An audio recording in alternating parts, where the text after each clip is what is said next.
Feira 15. Cabo Verde inicia sua primeira participação na história em uma Copa do Mundo em um confronto pelo Grupo H contra a campeã europeia Espanha, e o técnico bobista afirmou que deseja que sua equipe não apenas aproveite o torneio e apresente seu país ao mundo, mas também seja competitiva. Os estreantes dificilmente poderiam ter pedido uma estreia mais difícil, já que enfrentarão uma das favoritas ao título nesta segunda-feira 15, mas Cabo Verde está determinado a aproveitar ao máximo essa oportunidade. Não viemos aqui apenas para participar, viemos para competir, e isso está claro para a nossa equipe, disse Bobista em entrevista coletiva no domingo 14. O técnico da Espanha, Luís de la Fuente, falou sobre Cabo Verde em sua coletiva de imprensa e afirmou que a seleção pode ser uma das equipes capazes de surpreender. Bobista deixou claro que seu time não pretende facilitar para ninguém.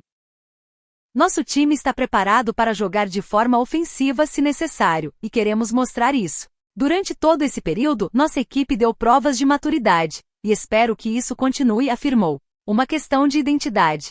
Apesar de querer ver um Cabo Verde competitivo, Bobista foi além das 4 linhas e destacou a importância de mostrar a identidade do país através da participação na Copa do Mundo. Temos conversado sobre o quanto queremos aproveitar a partida e a Copa do Mundo. Já dissemos que nossa classificação para a Copa do Mundo significa mais do que apenas futebol. É uma conquista cultural e musical, disse Bobista em coletiva no domingo 14. Queremos mostrar o nosso país, então é uma oportunidade incrível poder apresentá-lo ao mundo. Estamos muito felizes por enfrentar a Espanha em nossa estreia. É um começo maravilhoso. Este é um sonho que se torna realidade, completou. Para Bobista, mostrar a identidade de sua nação é o mais importante em um grupo que também conta com Arábia Saudita e Uruguai.